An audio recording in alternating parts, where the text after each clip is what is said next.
আলহামদুলিল্লাহ, আমাদের প্রবাসীদের জন্য অনেক বড় একটি সুখবর বলতে পারেন, বিশেষ করে দাম্মাম প্রবাসীদের জন্য। তাদের জন্য আগে যে একটি অনাকাঙ্ক্ষিত একটি ঘটনা ঘটে গেছিল দাম্মামে, এরপর থেকে দীর্ঘদিন যাবৎ বাংলাদেশ এম্বাসির পক্ষ থেকে কোনো ট্যুর করা হয় না এবং যে ট্যুরগুলো ছিল সেগুলো বাতিল করে দিয়েছিল। আলহামদুলিল্লাহ, আপনাদের জন্য একে একটি 3টা ট্যুর একসাথেই করা হয়েছে। সেই বিষয়ে জানাবো। ধন্যবাদ জানাই বর্তমানে যিনি আছেন রাষ্ট্রদূত হিসাবে এবং সেই সাথে জেদ্দা কনসুলেটের প্রধান, তাকেও ধন্যবাদ জানাই। জেদ্দার অধীনে যে সকল অঞ্চল আছে সেগুলো তো নিয়মিত আরও ট্যুর বাড়ানোর চিন্তা ভাবনা করা হচ্ছে। সেই সাথে রিয়াদ এম্বাসিও তাদের ট্যুরগুলো আরও বেশি কীভাবে বাড়ানো যায় প্রবাসীদেরকে সেবা দেওয়ার জন্য সেই বিষয়ে কাজ করতেছে। স্ক্রিনে দেখেন এই মুহূর্তে প্রথম ট্যুরটাই অনুষ্ঠিত হলো তাবারজল, যেখানে আগামী 19 এবং 20 জুন এম্বাসির পক্ষ থেকে সেবা দেওয়া হবে। এরপরে ওয়াদি আলদাসের, যেখানে আগামী 26 এবং 27 জুন। এরপর হচ্ছে আর অঞ্চলে, যেখানে 3 থেকে 4 জুলাই, অর্থাৎ 3 তারিখ এবং 4 জুলাই। সাকাকাত, যেখানে 10 এবং 11 জুলাই। হাফার আল বাতেন 17 এবং 18 তারিখ। বুরাইদা 24 এবং 25 জুলাই। আলহাসা 31 এবং 1 আগস্ট। আবার দেখেন জুবাইলে আছে 7 এবং 8 তারিখ। এবার আসেন দাম্মামে কিন্তু আগামী 14 আগস্ট এবং 15 আগস্ট একটি ট্যুর হবে। এর পরে আবারও তারা 21 এবং 22 আগস্ট আরও একটি ট্যুর প্রদান করা হবে। এরপরে আরেকটি ট্যুর যাবে কোনায় আল হাইল অঞ্চলে আগামী 28 এবং 29 তারিখে একটি ট্যুর যাবে।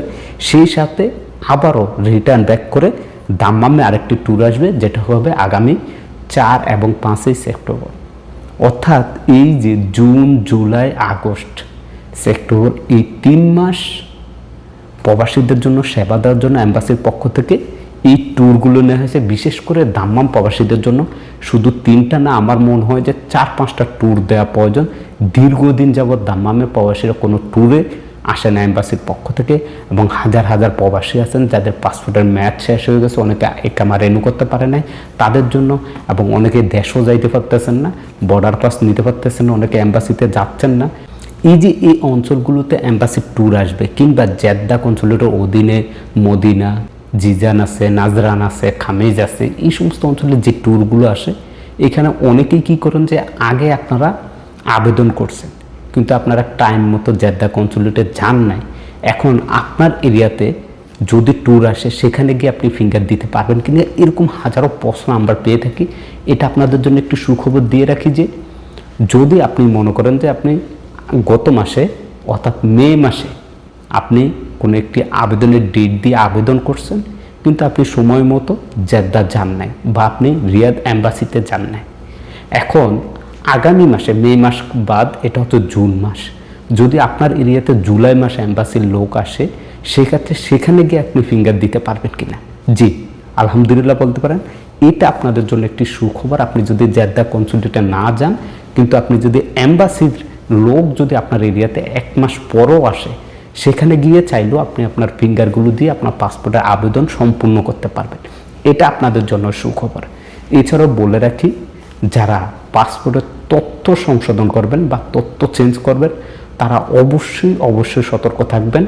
বিশেষ করে আপনার নাম এবং আপনার বয়স, এই দুইটা আপনি কোনোভাবে চেঞ্জ করবেন না এই মুহূর্তে। শুধুমাত্র আপনার নাম এবং বয়স ছাড়া বাকি যা আছে সব কিছু চেঞ্জ করে নেন।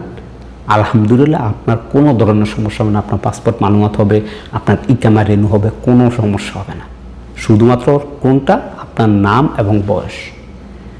যদি আপনি আপনার নাম কিংবা বয়সও চেঞ্জ করতে চান, চেঞ্জ করতে পারবেন, তবে অনেক ঝামেলাটা কি দেখেন, আমি আপনাদেরকে আগেও অনেকবার বলছি, এখনও বলি, সেই ঝামেলাটা হচ্ছে কি, আপনি যখন পাসপোর্টটি করে আনবেন, আপনার নাম চেঞ্জ করছেন, কিছু অংশ যোগ করছেন বা কিছু অংশ বিয়োগ করছেন, অর্থাৎ অ্যাড করছেন বা বাদ করছেন।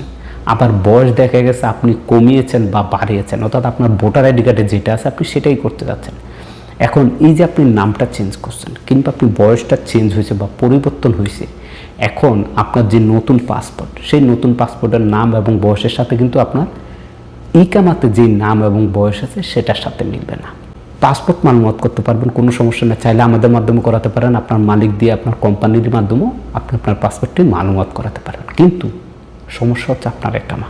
তখনই আপনার যে সমস্যাটা হবে, আপনি কোনো একটি ব্যাংকের কাজ এবং অন্যান্য যে কাজগুলো আছে সেগুলো করার সময় আপনার ইকামার সাথে আপনার পাসপোর্টের তথ্যগুলো মিল না থাকলে অনেক সময় অনেকগুলো সমস্যা হয়ে থাকে। এক পর্যায়ে দেখেন আপনার ব্যাংক অ্যাকাউন্টও বন্ধ করে দিবে, এরকম অ্যাভেলেবেল খবর আমরা পাই বা আমাদের কাছে আসে, আমরা জানি শুনি, যার জন্য আপনাদেরকে এই সাজেশনগুলো দিচ্ছি। আর এই সকল কাজগুলোতে আপনি বিভিন্ন ধরনের বিপদগ্রস্ত হবেন, বিপদে পড়বেন শুধু আপনার নাম এবং বয়সটা পাসপোর্টের সাথে একামার সাথে না মিললে। এখন এটা থেকে রক্ষা পাওয়ার কোনো উপায় আছে কি না? আছে। আপনি এটা থেকে রক্ষা পাবেন। এটা থেকে রক্ষা পাওয়ার জন্য কি করতে হবে? আপনার ইকামা কার্ডটি আপডেট দিতে হবে। আর এই কাজটা আপডেট করার জন্য আপনাকে জাহাজতে যেতে হবে। আর জাহাজতে শুধু আপনি গেলে হবে না, আপনার যে মালিক আছে সেই মালিক জাহাজতের মাধ্যমে আপনার ইকামা কার্ডটি আপডেট দিয়ে দিতে পারবে। তবে অনেক মালিক আছে যারা এই বিষয়গুলো নিয়ে দৌড়াদৌড়ি করতে চায় না, অনেক ঝামেলা করতে চায় না, এবং অনেক আমরা যারা আছি প্রবাসী তারাও ভয়ে তাদের মালিকের সাথে কিছু বলে নাই যে মালিক কিছু করবে কিনা। তো সেইগুলো যদি চিন্তা করেন, আপনার মালিক দৌড়াদৌড়ি করে আপনার এটা কমপ্লিট করে দিতে পারবে কিনা, যদি না পারে তাহলে আরেক বিপদ। আশা করি বুঝতে পারছেন। যদি আপনার মালিক ভালো থাকে, আপনার মালিককে যদি বুঝে সুঝে আপনি জাহাজতে পারে আপনার এটা আপডেট করতে পারেন, সেক্ষেত্রে আপনার জন্য ওকে। আর যদি আপডেট না করতে পারেন সেক্ষেত্রে আপনার জন্য সমস্যা। আশা করি আমি বুঝাইতে পারছি। ভিডিওটি ভালো লাগলে শেয়ার করবেন, আমাদের হাজার হাজার প্রবাসী ভাই উপকৃত হবে।